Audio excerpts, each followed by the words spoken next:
Chapter 54, Corruption, Cleansing Bryo. So how'd you handle the cannons?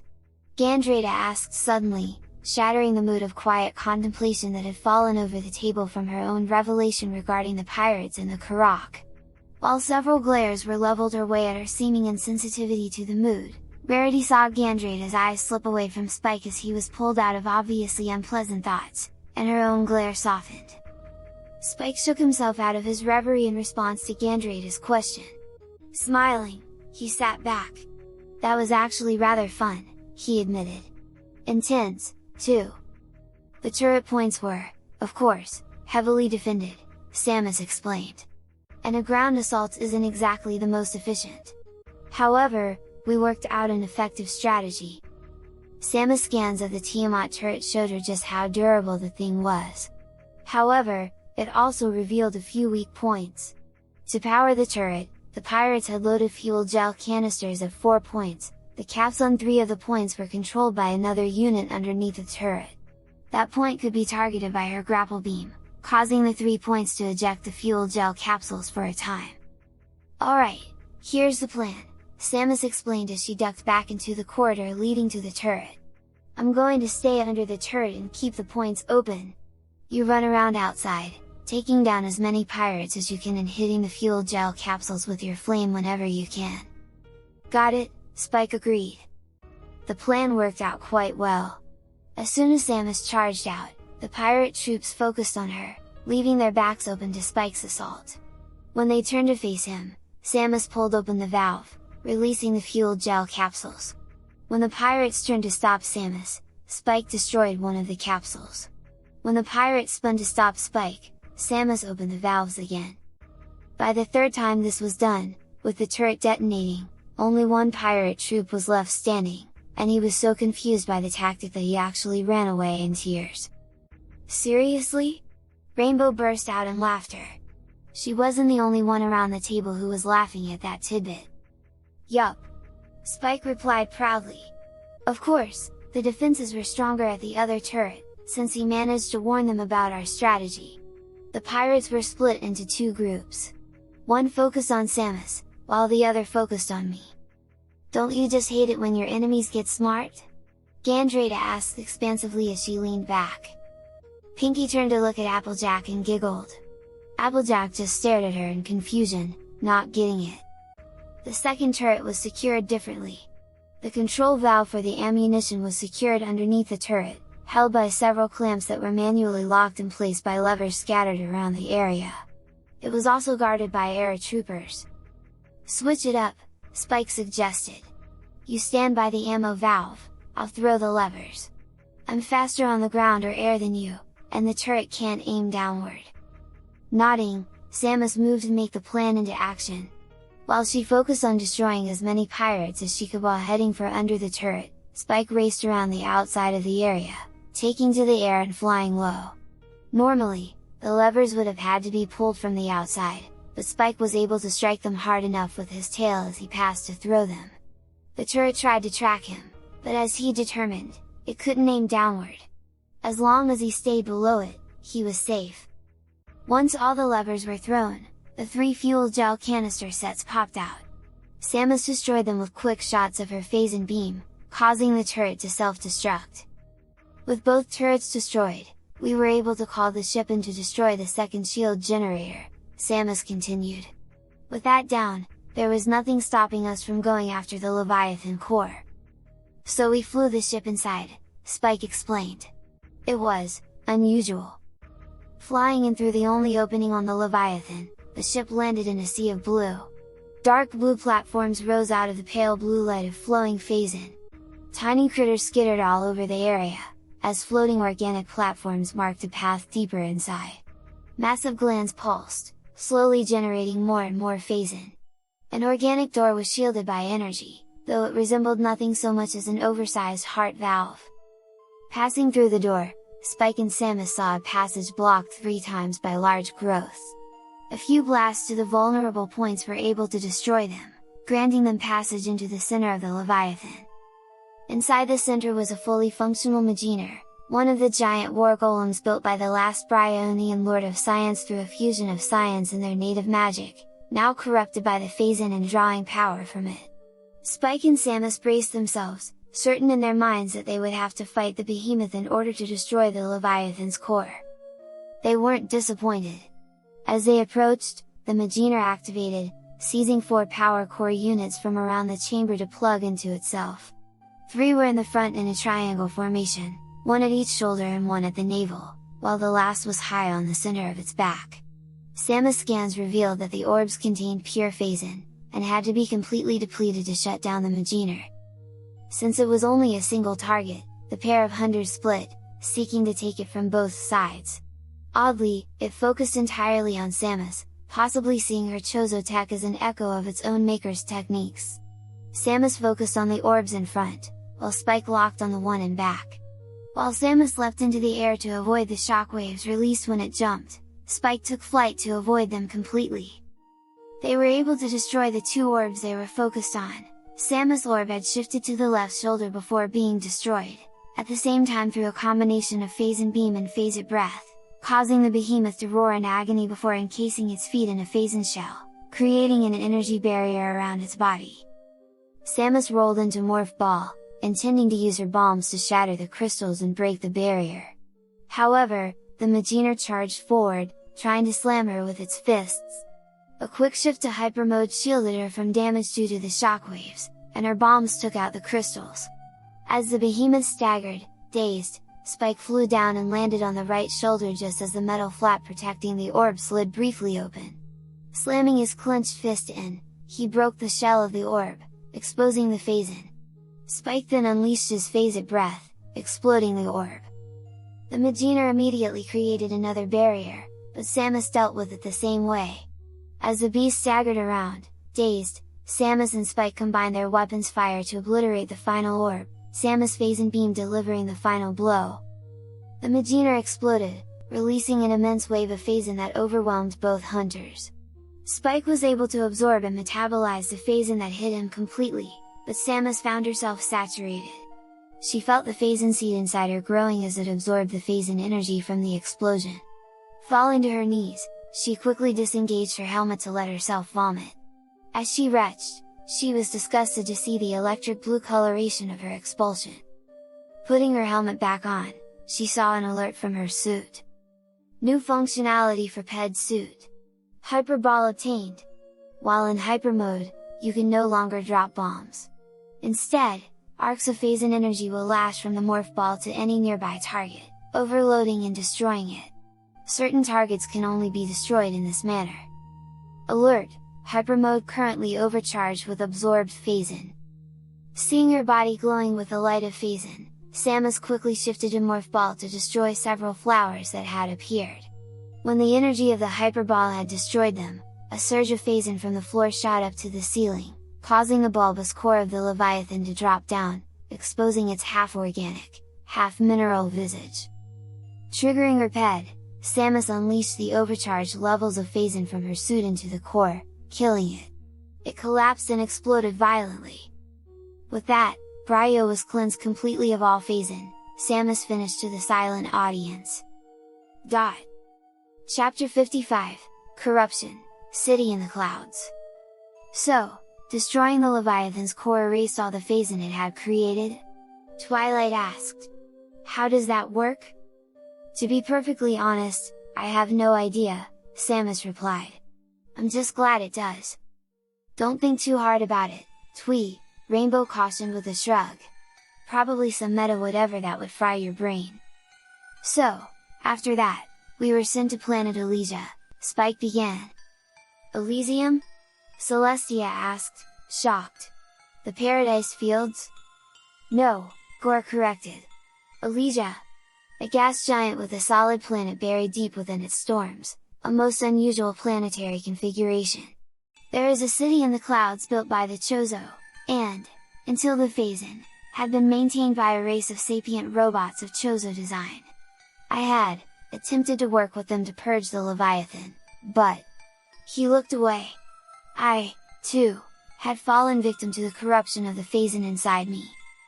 Until Spike saved you, Discord intuited. Precisely, Gore agreed. Elysia was, quite the beautiful place, Samus began. As the ship cut through the outermost storms of the planet Elysia, Samus and Spike stared out at the pale brown clouds that swirled in eddies and currents, as though the planet's oceans had been relocated to the sky. Down below, they could see the Leviathan seat in a hole in the sea of clouds, its presence pushing the storms back, a pirate shield already surrounding it. The city itself, when they saw it, was an elegant thing of delicate spires, elegant domes, glowing spheres, and sprawling structures, all colored to either blend with the clouds or stand out against them. The yellow lightning beneath each structure danced in a flicker of light, holding the metal creations aloft upon the soft clouds that swirled beneath them, both taming and drawing power from the gaseous firmament.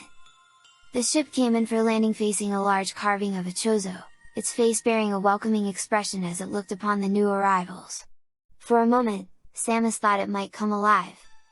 Spike stretched his wings as he stepped off the ship, feeling how the gases of the planet felt against the delicate membrane. Finding that the thicker gases were actually easier to fly through than air, they supported his weight in the air much more efficiently, almost like swimming. He leapt into the skies to fly about the city, mapping a path for Samus and locating anything that might be a problem. Samus was concerned at first, especially with how aggressively the pirates had been targeting Spike, but then she spotted Spike diving into a cloud bank just before a pirate transport swung by, vanishing completely only to reappear behind the transport and destroy it before any signal could be released. At that point, I was this close to transferring the Aurora antibody program to Spike and letting him handle Elysia without me, Samus stated, holding her thumb and forefinger millimeters apart. "What stopped you?" Twilight gasped out as she joined the others in laughter. "My suit couldn't handle the program," Spike replied easily, causing more laughter. At any rate, while Spike handled the outside of the city, I explored inside the buildings, Samus continued. It made for pretty effective teamwork, especially when it came to some of the mechanical enemies that Spike could target from outside. Surprisingly enough, they were all vulnerable to high heat weaponry. "Yeah, Spike pretty much dominated that world, didn't he?" Rainbow joked. Samus chuckled. "I think the best part of that mission for me was the zip lines," she admitted. "They were the primary means of getting about in the Sky City. I just hooked my grapple beam to it and rode along to the other end through spins, loops, and the occasional obstacle I had to shoot my way through. Spike would always follow the path exactly just below me, in case I got disconnected from the line." She stroked Spike's neck. "It was the closest we've ever come to flying together, instead of me riding him." Rainbow grinned widely as she stretched. "Yeah, nothing quite like flying." Reaching over, she pulled Scootaloo out of the air for a hug. Since being shown how to fly on her own wings, she'd spent nearly every waking moment in the air, not that Rainbow could begrudge her that. While that was all fun, Spike agreed, what wasn't fun was the fact that I wasn't able to help against the first major opponent. The area Mom faced off against the Steamlord and was only accessible via Morph Ball tunnels. He grumbled a bit as he glanced away. "Stupid narrow tunnels." "The Steamlord wasn't that hard," Samus soothed. Seeing curious glances, she explained. "The Steamlord was a floating robot with a cloaking device. It repaired damaged steambots I had to face off against. The fight was more frustratingly long than difficult," she chuckled, then frowned. "But, when I found the Aurora unit..." Samus stared through the glass wall at the floating organic supercomputer, its still form disturbingly quiet. The capsule it was contained in was covered in phazin-based fungal growth, as though the Aurora unit itself was slowly becoming infected with phazin. Samus began to wonder if the virus it had been infected with might not share some sort of similarity to phazin's virulent nature. The Aurora unit from the Olympus informed her that the chamber was sealed with a kinetic lock, and that something within Skytown would likely help her unlock it. "Skytown?" Apple Bloom asked. "The name of the facility," Samus explained.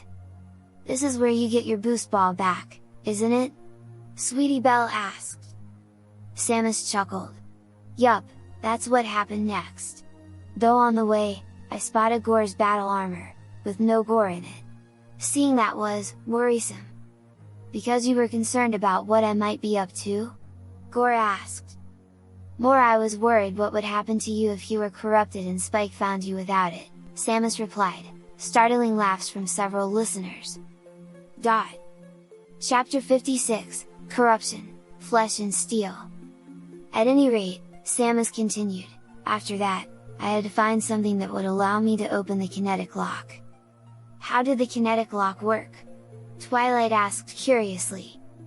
Basically, something had to transfer enough kinetic force inside the lock's mechanisms to make it open, Samus explained, drawing a few sketches. In other words, you needed your boost ball back? Pinky guessed. Precisely, Samus confirmed. And it wasn't exactly fun getting it. You can't tell me you didn't have fun collapsing that bridge behind you and dropping all those robots into the storm clouds below, Spike countered. Samus shrugged. Okay, that was fun. She then frowned. But the defense drone I had to fight to get the boost ball wasn't fun, especially since you stayed outside. I couldn't fit through the passage to where the boost ball was. Spike complained. You could have just folded your wings, Samus chided. I got stuck. So, how did you fight the defense drone? Fluttershy interrupted, not wanting to see them fight each other. Samus shrugged. It wasn't all that difficult, actually. Just really frustrating. I had to blast its sensors to get it off balance, then tear its top open with my grapple, then blast the insides as it leapt around, trying to do as much damage as I could before having to do it all over again. After that, I got my boost ball back, and headed straight for the Aurora unit. With the boost ball, Samus was able to unlock the kinetic lock and enter the Aurora chamber. However, when she attempted to open communications, she instead got an alert. The Aurora unit is corrupted and requires repair. Opening maintenance level hatch. As expected, the hatch opened to reveal a morph ball tunnel. Spike pouted when he saw that. I'll wait outside, he grumbled, turning to leave. Samus sighed as she watched him go. The cramped interior of Skydown had severely limited Spike's ability to assist her, despite how easily he handled things in the open air. Entering Morph Ball, Samus went down the maintenance tunnel to enter the lower level, beneath the Aurora unit. There she was confronted by numerous Tinbots, similar to Steambots but more durable. However, as she'd learned, boosting into them caused them to fly apart. With all the Tinbots down, Samus gained access to the Aurora interface, letting her download the antivirus program to purify the systems. However, as she turned to leave to actually communicate with the Aurora unit, she was surprised to see someone waiting for her. Gore, she gasped out.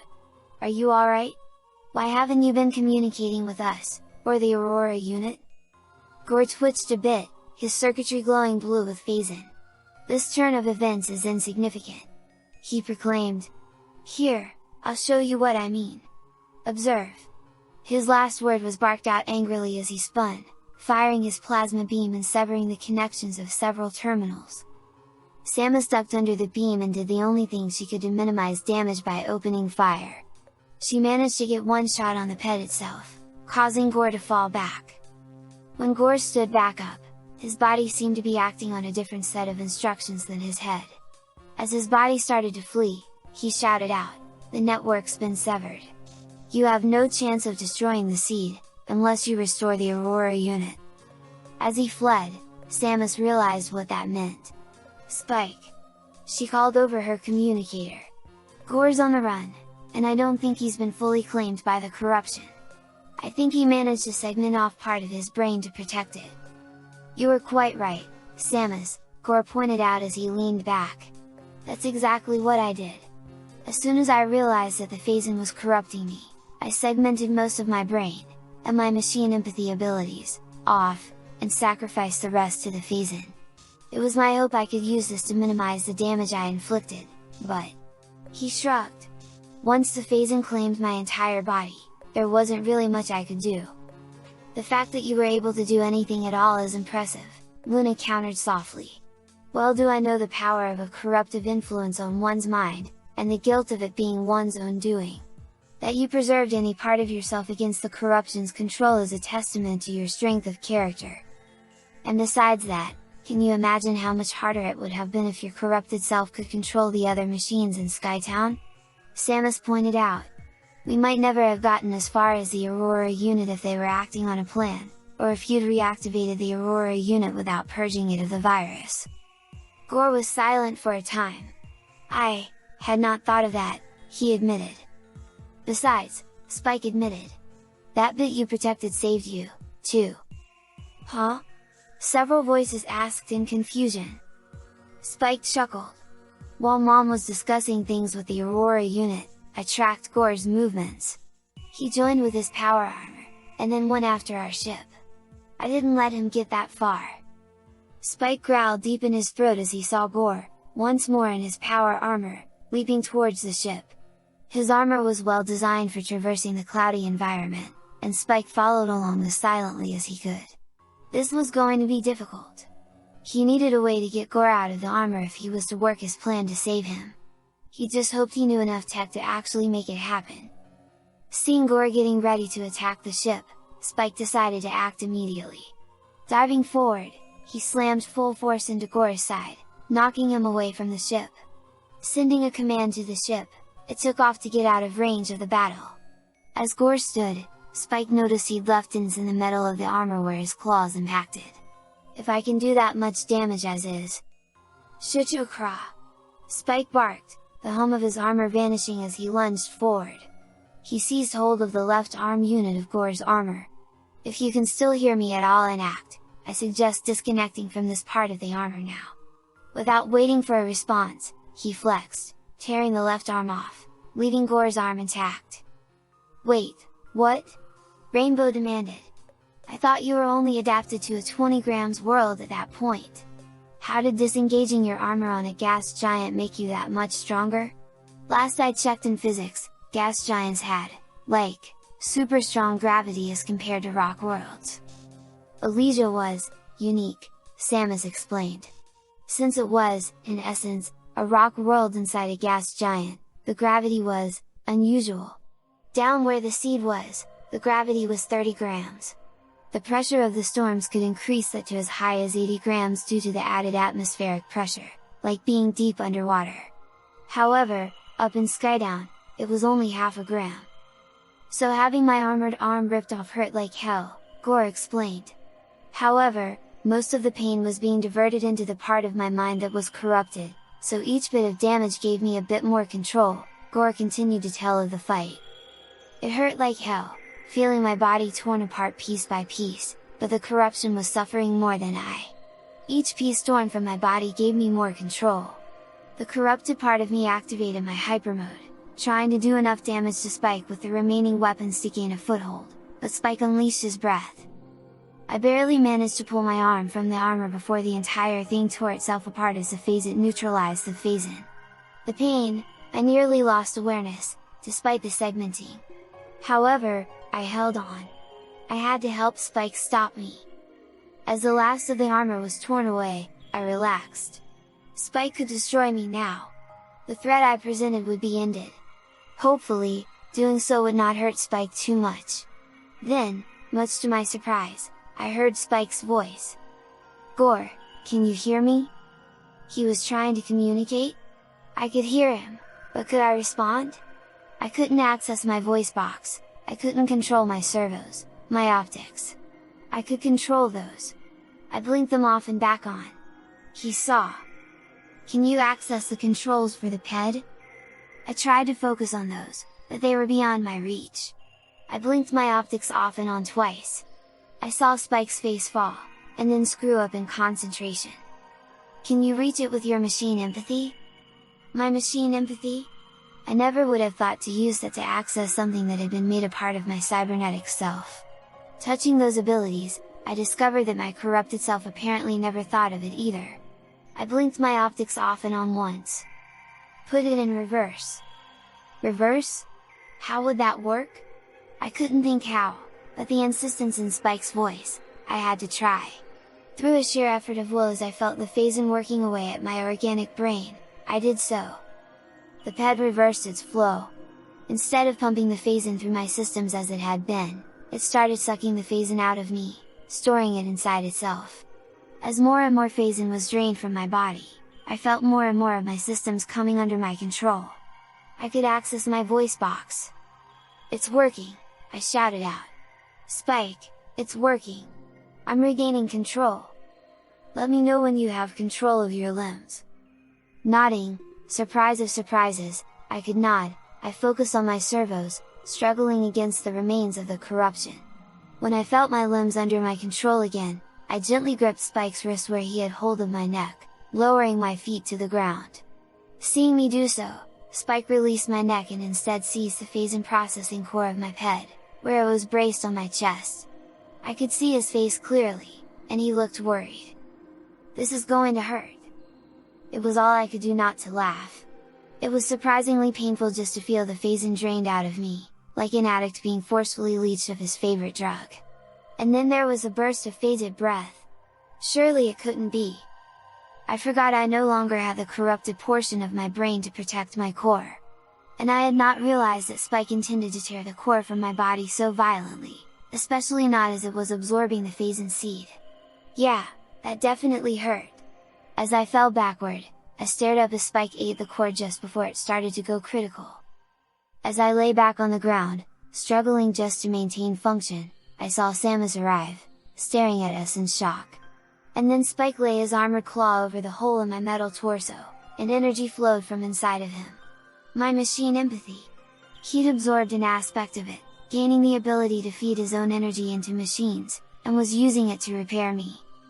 As the healing finished, I managed, barely, to stand. My thanks, Spike.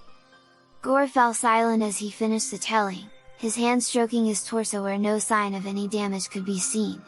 My cybernetically augmented brain has flawless recall. I will forever remember the pain of that moment, and the glory that was the cessation of that pain. The whole table was silent for quite some time. Discord was the first to speak up. So how long before Dark Samus showed up to throw a tissy fit? He asked Samus. Samus chuckled. Not long. Samus looked up as Dark Samus showed up, snarling in rage and unleashing blasts of phase at Spike. Gore acted quickly, hauling up one of the pieces of his dismantled power armor as a shield for Spike. Spike immediately countered with his phased breath, shearing through Dark Samus' arm cannon. There was an ethereal shriek before the visage vanished. Samus stepped up. Are you both alright? I'm okay, Spike replied. Thanks for the save, Gore. My thanks to you, Gore replied. I am once more in control of myself. However, my internal power reserves are low, and my systems are in need of major repair. Rundus should be recovered by now, Samus replied as she recalled her ship. I'll call him to give you a lift. You can rest in our ship until he gets here, once we confirm a complete purge of phasing from your systems. Gore nodded. Turning to his right arm, he disengaged a component. Here, he said. Spike's flame breath is not accurate enough to repair the damage to the network. However, my plasma beam should be viable to do so once uploaded to your arm cannon. Samus nodded slowly as she took the component. Thanks. Chapter 57, Corruption, hold on tight. So what next? Scootaloo asked eagerly, bouncing up and down in midair. What next? Samus couldn't help but chuckle at the filly's eagerness, seeing it mirrored not only on the child's peers, but also her elders' expressions. Well, Gore was right that I could use his plasma beam to repair the networks. So that was the first step, repairing the networks so the Aurora unit would have control of Skydown again. After that, we found out that the pirate shield generators were hidden below the storms, beyond our ability to reach, Spike explained. There was nothing that could penetrate the cloud cover to destroy them, and we had nothing in our arsenal that could penetrate the shield. However, the Aurora unit had a plan. I'm certain, given the abilities of such organic supercomputers, that it was a truly clever and elegant one? Celestia hypothesized. Sort of, Samus explained. We were going to build a giant bomb and drop it on the shield. Luna snorted in amusement at Celestia's expression, though Discord was howling with laughter. So how did you go about constructing such a device? Luna inquired delicately. First we needed to collect a new upgrade for our ship, Spike explained. A ship grapple, for use in collecting the components in the proper order to assemble the bomb, and depositing it where it was needed. I'd managed to retrieve Gore by the time the ship was repaired enough to fly where they needed it, Rundus added. Even with Spike's repairs, he was in pretty bad shape. I was perfectly functional, Gore countered acidly. You were supposed to be on bed rest, not trying to hack the Chozo security in the ship to study Spike, Rundus sniped back. You were what? Samus asked harshly. Gore glanced away nervously. I admit that I sometimes have difficulty controlling my curiosity. Besides, the information I discovered did prove useful much later. Then tell us later. Pinky piped up. I want to hear about the bomb. Samus chuckled.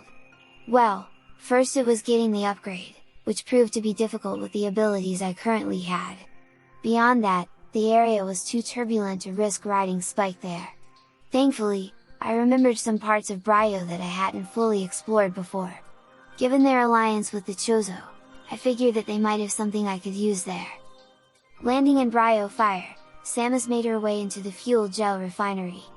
Once there, she followed a morph ball path she remembered to a part of the facility that was blocked by ice.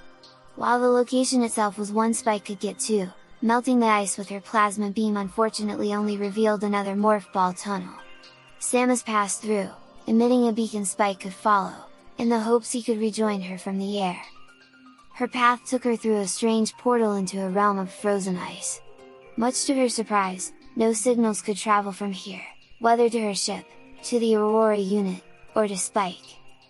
Scariest part of the whole mission for me when I lost track of her, Spike admitted. When her signal vanished like that, I kinda lost it. How much did you break? Twilight asked calmly. Lots. Sorry for worrying you like that, Samus apologized. I didn't think I'd be that long. After stroking Spike's neck consolingly, Samus turned back to the listeners. While I was there, I reacquired my screw attack. Nice! Rainbow crowed, pumping her hoof. While she was gone, the missing Valhalla was also located, Spike added. With that, Samus continued, we were able to make our way back to Elysia and continue on to get the ship upgraded. The eastern portion of Skydown proved just as straightforward for the pair to explore. On Samus' end, there were a greater number of narrow passages to be explored via a morph ball in the interior of the city. On Spike's end, the pirates had a much stronger presence in the east than the west. Neither proved much of a challenge to the skills the pair had acquired, and as a great deal of the indoor path led back and forth to the outside, there were a great many opportunities for the pair to cooperate to progress. It didn't take them long to reach the landing site with the upgrade, and Samus activated the upgrade systems once the ship had landed. I have a question, Spike asked. Shoot, Samus replied. Wouldn't it have been easier to have the Aurora unit feed my suit the landing site coordinates and have me fly here? He asked. I do have access to those command visor functions, after all. Samus scratched her chin and thought. We'll do that for future upgrades, she commented as the upgrade process finished. Couldn't I also just overfly the bomb component locations? Spike continued. And you could ride in the ship while we collected them. Not a bad plan, Samus agreed. While there weren't any other ship upgrades, Samus explained, Spike's plan worked rather well, for the most part. While I declined on riding around in the ship, with the grapple activated, the ship could neither land nor open a hatch, I did let him guide the ship to the components. Mom did run afoul of another Berserker Lord, Spike added. But it was in an open-air chamber. With me attacking from above and Mom from in front, it didn't last long. However, Spike found the second component was locked in with a Seeker missile lock, Samus groaned. And, unfortunately, the Seeker missile upgrade was inside a Metroid containment facility. Would you add to, disable in order to access the upgrade? Twilight whimpered. Which, set the Metroids free? Yup, Samus confirmed.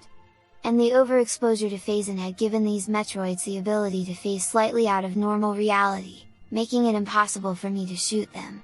Thankfully, they couldn't hurt me in that state, either. Oddly enough, my phased breath still worked on them even when phased out, Spike indicated. And I'm suddenly a lot less frightened of Metroids, Twilight admitted, startling laughter all around. Chapter 58, Corruption, Drop the Bomb. So what did this new variety of Metroids taste like? Pinky asked Spike. Several startled glances turned her way, including their off-world visitors. What? Pinky complained. All through Talon 4 and Ether storytelling, Spike told us what every creature he ate during the mission tasted like. I want to know what these new phasing Metroids tasted like. Were they spicy? Or sweet? Or was the flavor delicate? Actually, I never got a chance to taste, Spike admitted. They phased out the minute they saw me coming, at which point I could only damage them with my phased breath, which didn't leave anything behind to eat. And if I didn't attack them, they ignored me. And if he was around me, they ignored me, too, Samus added. Seeing Pinky's pout, Samus couldn't help but chuckle. Besides that, Spike's insatiable appetite had started to taper off, and he began to recharge his energy in other ways. Like eating phase or raw gemstones, Spike explained. I started carrying a cache in my chest compartment. At any rate, Samus continued, the Metroids didn't interfere all that much with collecting the last two components of the bomb, once I'd unlocked the seeker missile locks. With the bomb fully assembled, the Aurora instructed us to place it inside the cargo hold of the Spire Pod, in the center of Western Skytown. The plan was to use the Spire Pod to drop the bomb on the shield. Why not just carry it there with your ship? Twilight asked curiously. Struth, Twilight, Luna chided before Samus could respond. Think how much energy it must take to carry an explosive device of such size and magnitude safely. Surely the ship would not be able to fire weapons, or even engage in evasive maneuvers, while carrying the bomb deep into pirate territory.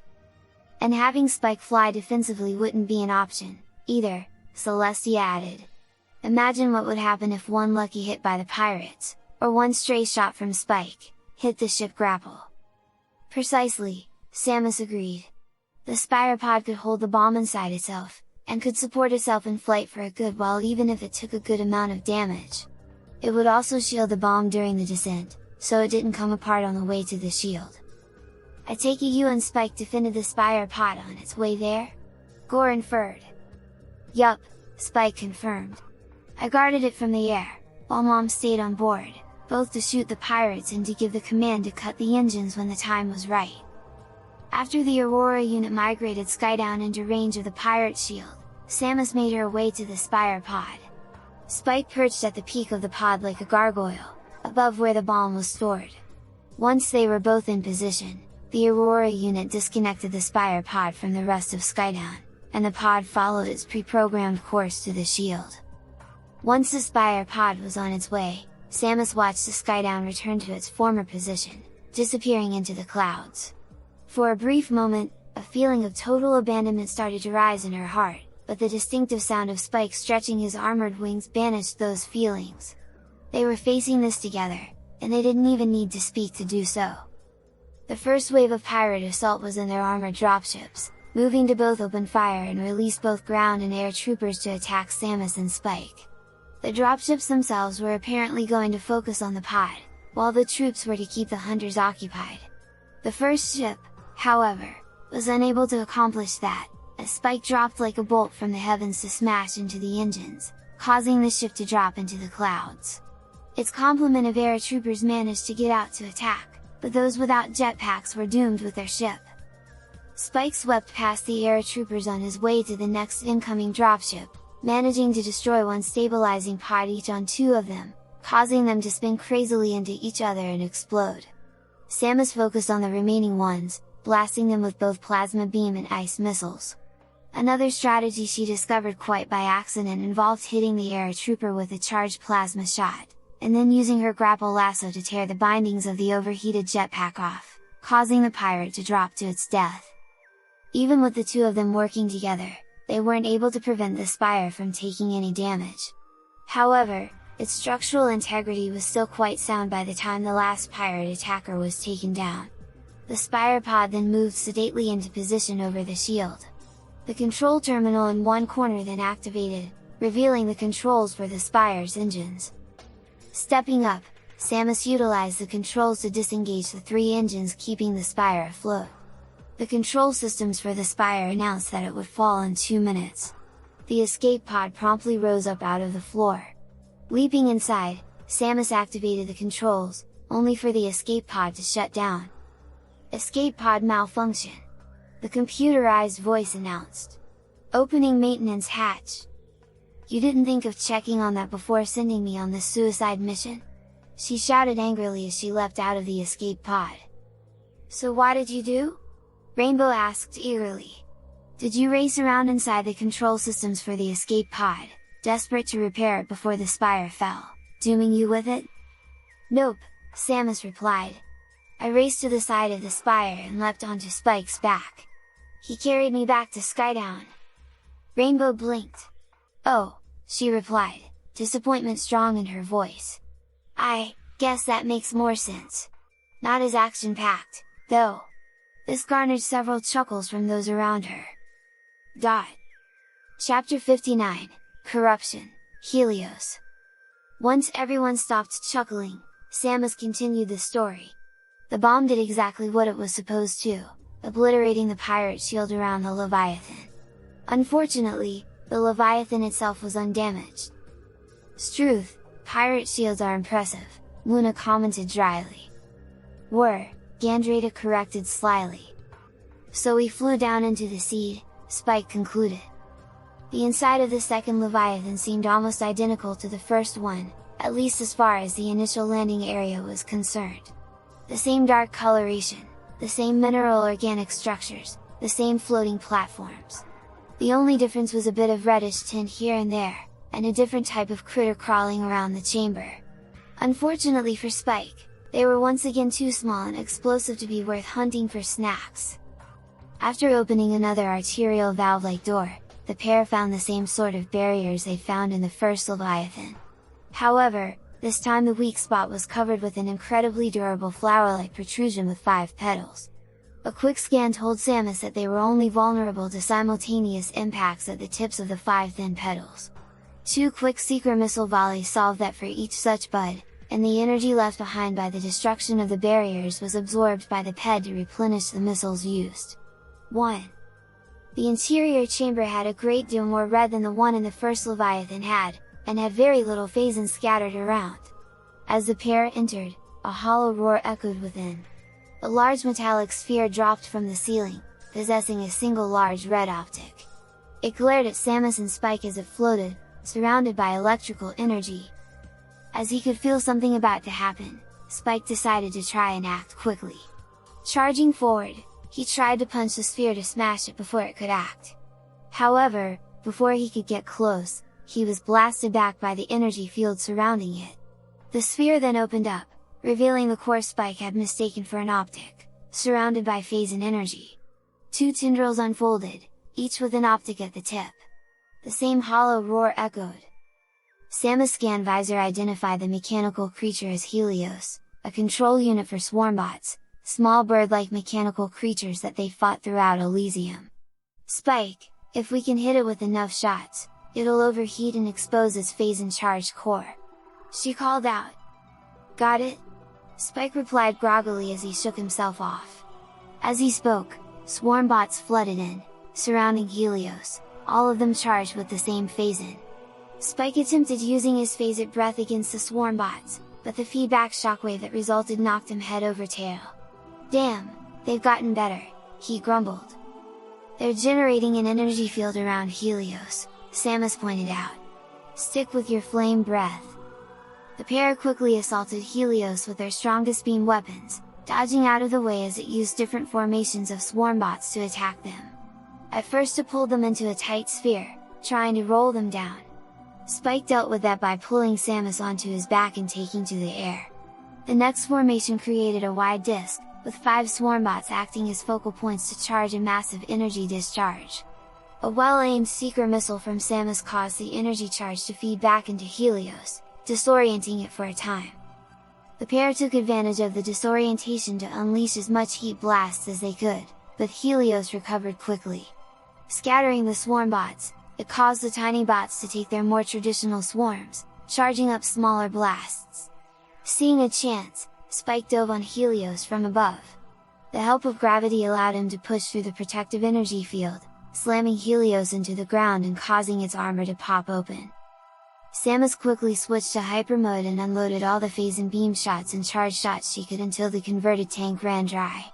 However, not nearly as many shots impacted as she would have liked, as Helios moved quite fast and was able to evade most of the damage by turning its back to Samus. However, this left it facing Spike, who unleashed a single shot of his Phase-It breath, doing a good amount of damage with just one shot as the Phase-It reacted with the phase-in charge inside Helios' core, creating a massive explosion. This unfortunately dispelled most of the built-up heat, allowing Helios to close its armor up again and summon the swarm bots. The strategy continued to prove effective at each stage when repeated. At one point, the swarm bots assumed a humanoid configuration, but shooting out one of the lower joints caused the whole thing to fall over, rendering Helios vulnerable once more. Before too long, Helios exploded, releasing another wave of supercharged phase-in. Samus' body once again absorbed a good portion as it passed over her.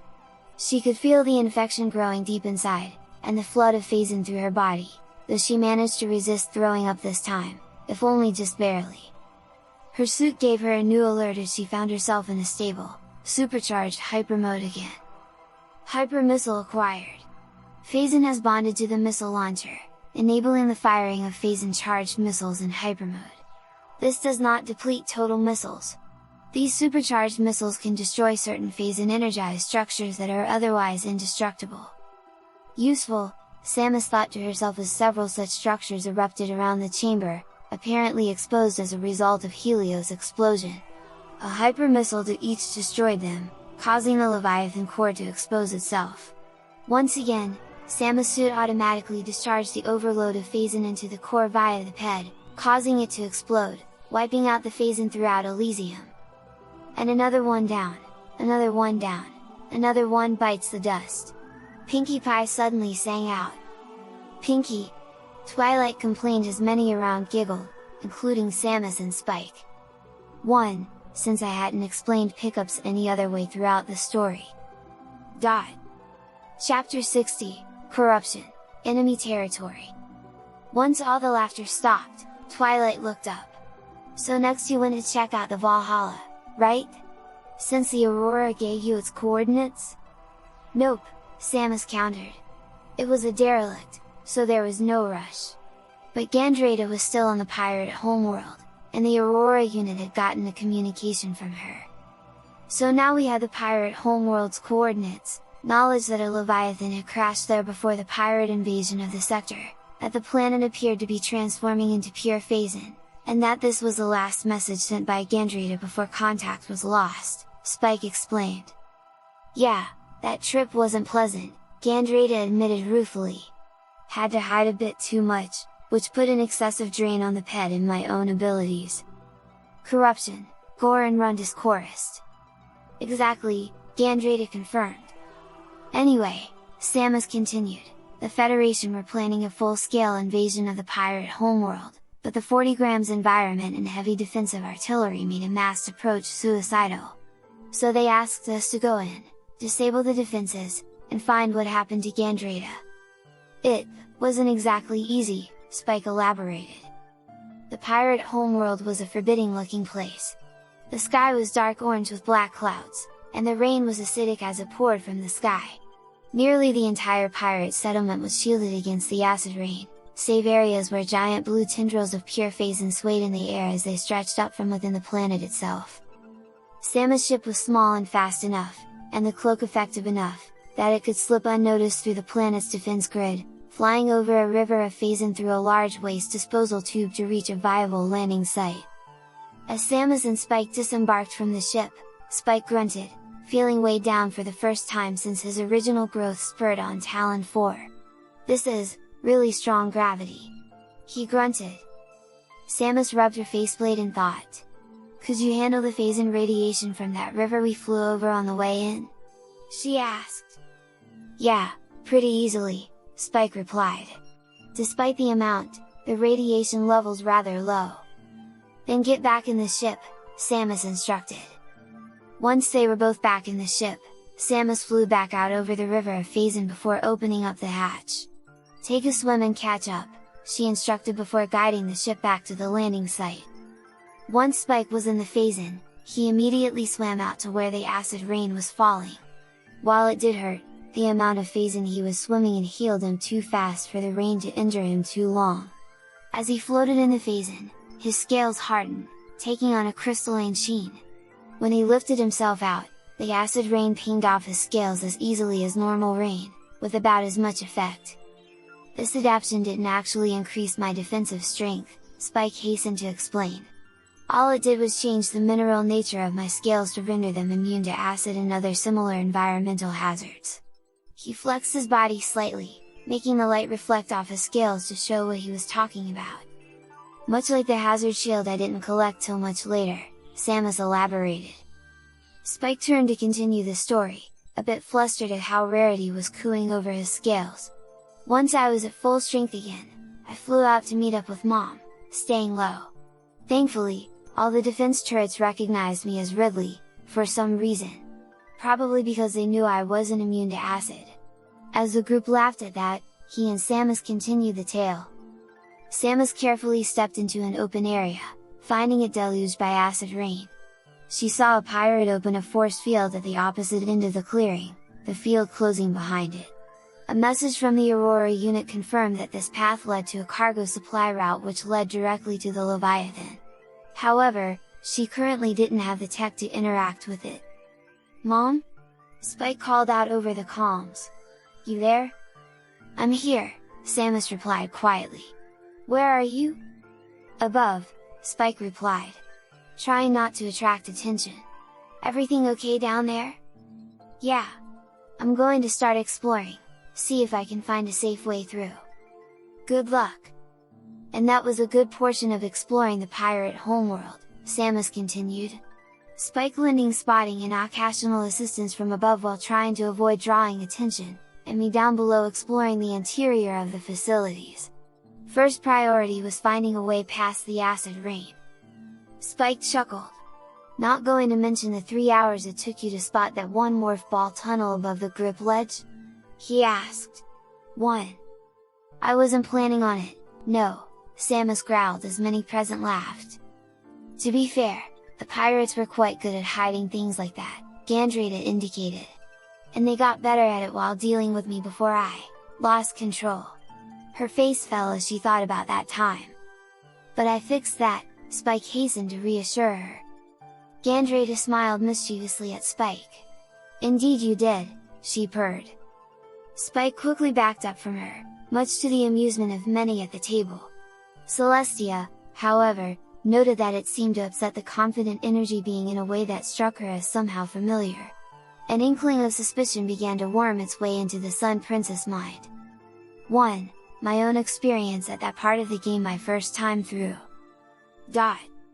Chapter 61, Corruption, Truth Seen. "So how did things go on the pirate homeworld once you found your way?" Celestia asked carefully. Samus shrugged her shoulders. "Rather straightforward. Oddly enough, I didn't actually encounter all that many pirates right at first. Of course, I was mostly following the morph ball tunnels." "Why would the pirates have morph ball tunnels in their base?" Twilight interrupted. "I mean, they know you have the morph ball, and they certainly didn't. Most of them were ventilation shafts," Samus explained. "Not sure about the rest.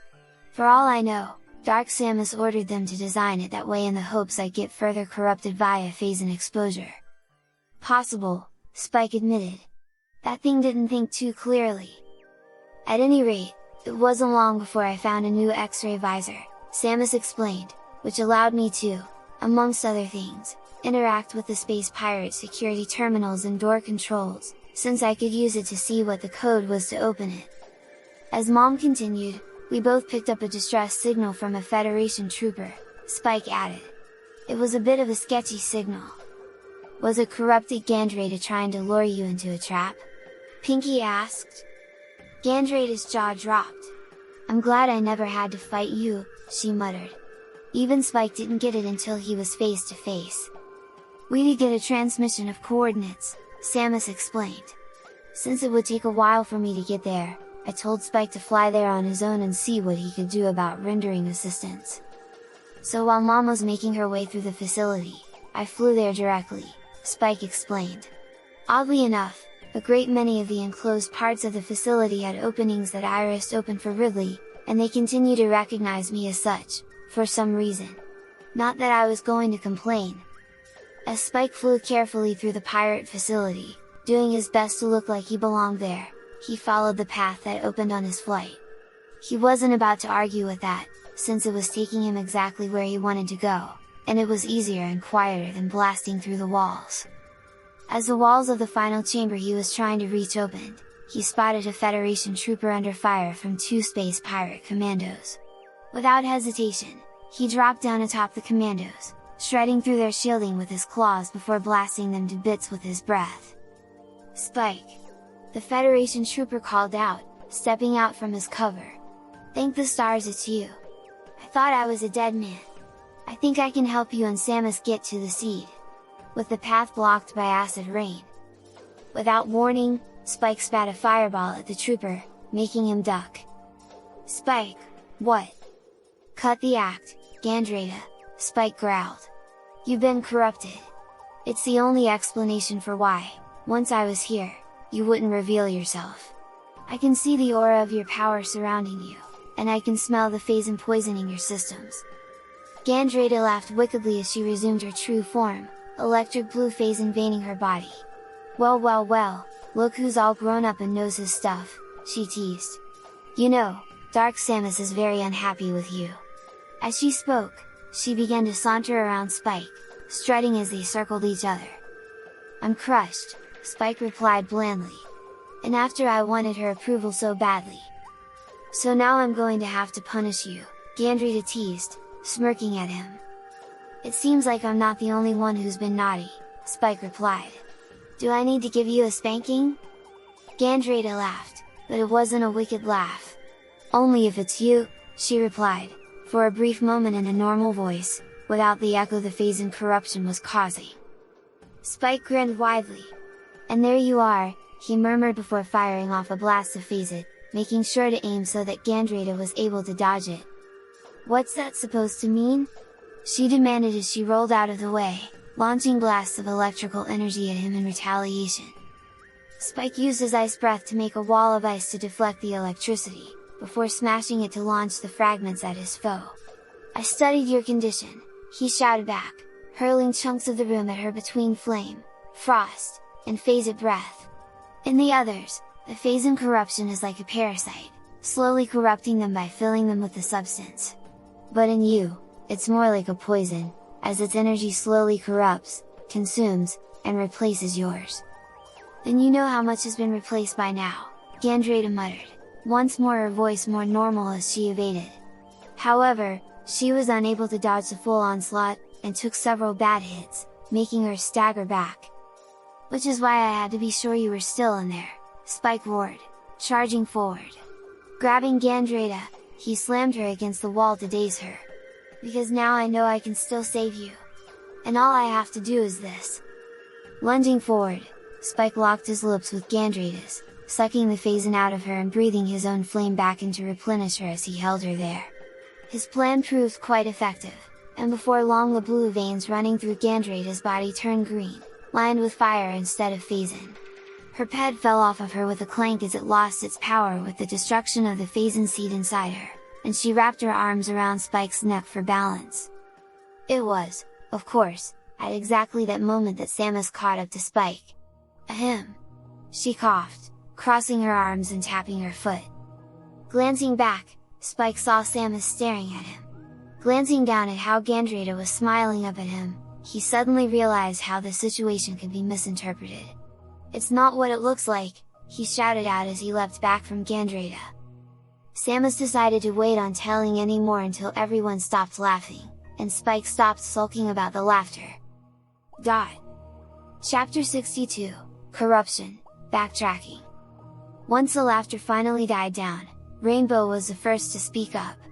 "So Spike, what new abilities did you get from?" She paused to snicker. "Sucking face with Gandrada?" Spike rolled his eyes as even more laughter greeted this statement. Can you be a little less crude about it? He pleaded. Indeed, darling, Rarity chided. While a valid question, there are other ways to ask. Spike got an electricity-based breath, and gained complete control of his size changing, Samus explained. That's what I meant earlier about him mastering it because of her. An unusual honor, I admit, Gandrada commented as she leaned back in her chair. Unnoticed to many of the others, Celestia, Cadence, and, surprisingly, Rarity exchanged meaningful glances. The slightest of nods from Cadence resulted in Celestia closing her eyes in thought with Rarity glancing curiously at the energy being. So how did that conversation go, anyway? Sweetie Belle asked eagerly. You stopped at Spike saying, it's not what it looks like. Chuckling, Samus continued the tale. Really? Samus asked simply. She knew neither Spike or Gandrada could see her raised eyebrow through her faceplate, but from the way they both flinched back, it must have been audible in her voice. So, you weren't sucking the phase-in out of her and replacing it with your own fire? Spike blinked, flustered. No, yes, he growled as he shook himself. Don't do that! He complained angrily. Gandrada, for her part, burst into laughter. I knew there was a reason I liked you so much, Sammy, she purred, starting to saunter away, only to stagger and fall to her hands and knees. Huh, didn't realize just how weak I was going to be after that. She smiled up at Spike. Damn, you're a good kisser. I'm still weak in the knees. Spike glanced away with a blush. Rolling her eyes, Samus stepped forward. Here, let me help you up, she told Gandrada, offering her hand. As Gandrada gripped Samus' hand, some of her energy bled into Samus' grapple beam. Her HUD beeped in alert. Grapple voltage acquired. The grapple beam can now lock onto certain mechanical devices and drain energy out of them or pump energy into them. This can be used to activate or deactivate these devices. It will also work on certain enemies. Before you take me anywhere to recover, Gandrada began, before coughing a bit. Wow, I am weaker than I thought. Anyway, this really is a back path to where you can get a hazard shield, to protect you from the acid rain. You'll need it. You need 2 people to activate the elevator. We'll take care of it, Spike reassured her, bracing her as he moved to one side of the controls. Samus took the other side, activating the elevator. The trio rode the elevator up, leading to an open sky area that was only roofed over rather than fully enclosed. It'll be a long path back to the ship. I don't take harm from the acid rain, Gandrada pointed out. Energy being. Spike can carry me back to the ship. Nodding, Spike pulled her onto his back, taking to the air immediately. Quite the wild ride, Gandrada teased, resulting in Spike rolling his eyes as several mares tittered. So is Spike really that good a kisser? Applejack asked. From the sound of it, he really blew you away. Noticing several glances her way, she blushed as she lowered her hat. What? She demanded. I know I ain't only one curious. Gandrada chuckled wickedly. Trust me, words don't do the experience justice. At any rate, Samus continued, while it was a path to the hazard suit, I needed a spider ball upgrade to ride the magnetic rails that were the only path I could use to get there. So after dropping Gandrada off on the Olympus, Spike and I returned to Elysia, since he remembered spotting one of those devices that I could use the grapple voltage to interact with. It proved to be a good choice, Spike explained. That path led Mom right to the spider ball. The only thing missing at that point are your power bombs, Twilight pointed out. Didn't get those this mission, Samus admitted ruefully. Thankfully, as useful as they are normally, I didn't actually need them. Also, since there was no rush in further exploring the pirate homeworld, Spike and I took the time to collect a few things we'd left behind in our rush to rescue our fellows. She gestured to Rundus, Gore, and Gandrada. A few missile expansions, both for me and the ship, a few energy tanks, and a few energy cells. Initial reports regarding the Valhalla suggested we'd need a lot of them to get through it completely, when the time came. Though while we were exploring, we encountered a new type of enemy on Elysia and Bryo, Spike explained. Fuzzoids, spherical phase-in based entities, that took shape wherever Leviathans had been shut down. They could only be damaged by phazon-based weaponry, my phasic breath. He licked his lips. Or my teeth. They were delicious. Especially the red ones. They were normally blue, Samus explained. At any rate, after a time, we received a message from Admiral Dane. The fleet was moving into position around the pirate homeworld for the assault, and that Gandrata had made a full recovery. Turning, she smirked at Gandrata, and had to be tied down to keep her from rejoining the battle on the front lines. Gandrata blew a raspberry at Samus as others laughed. After that, Spike continued, we were heading back to the pirate homeworld. Chapter 63, Corruption, New Dangers. After a brief break for refreshments, and a double check that Celestia had the sun in the right place, much to Cadence's amusement, followed by fielding Gore's questions about having the sun in the right place, Samus sat back to continue.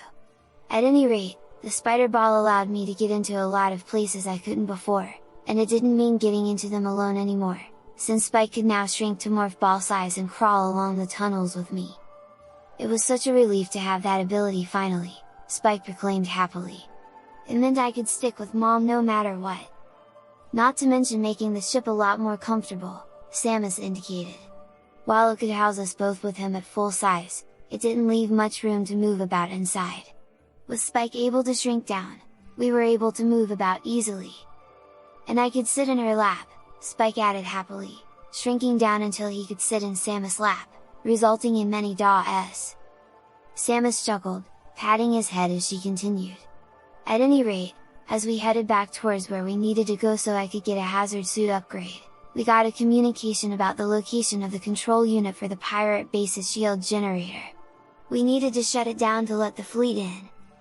The hazard shield itself wasn't that far from where Gandrata led us to, Spike added, hopping out of Samus' lap to return to normal size and go back to eating. Of course, as soon as Samus got it, we came under attack by pirates and had to fight back in the acid rain, which was no longer a hazard. Actually, between the two of us and Spike's size changing, there really wasn't much we'd already encountered that was still a threat to the pair of us, Samus admitted. Of course, it wasn't long before we encountered something new. In a large chamber with 3 large turbine vents Samus was able to access with her morph ball, Spike and Samus moved about carefully, searching for the way forward. After triggering 2 of the vents, however, a large creature burst out of the third. It had a large blue and red nucleus, heavily armored, with 4 tentacles hanging down below a massive fanged maw. Samus scans revealed it to be a Metroid hatcher, a mutation from the local Metroids.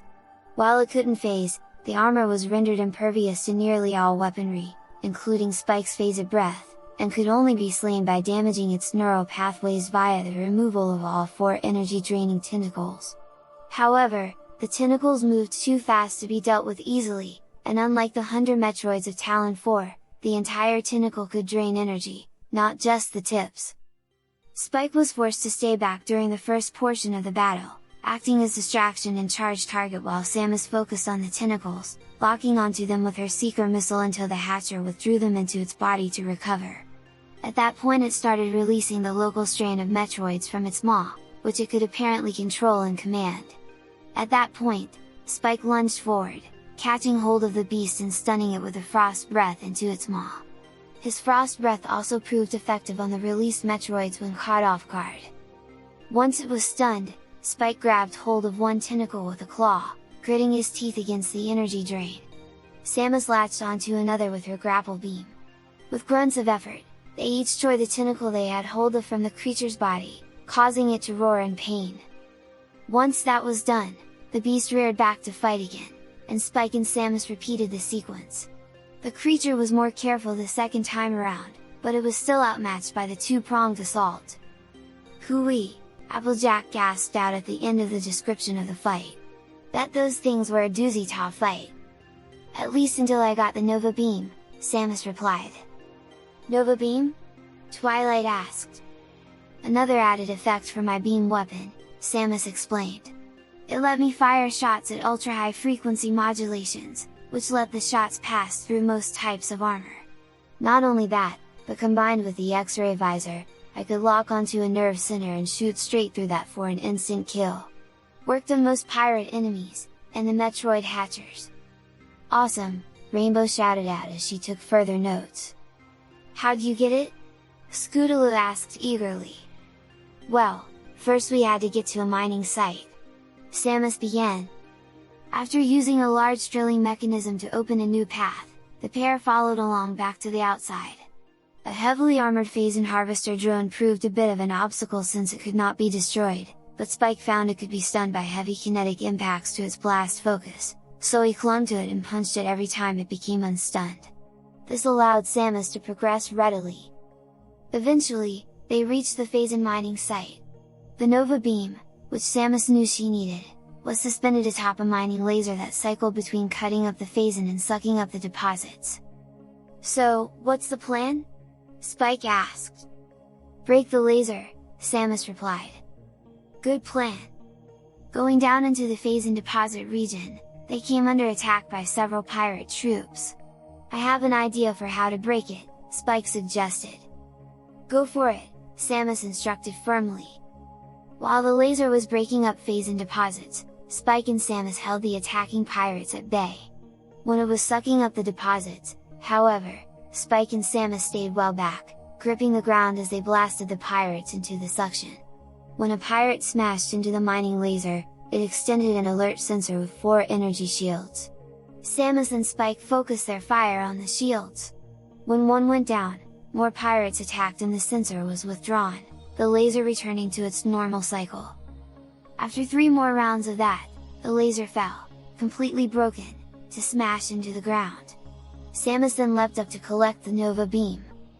Clever, Gore complimented as the rest of the table cheered. Samus and Spike both took playful bows,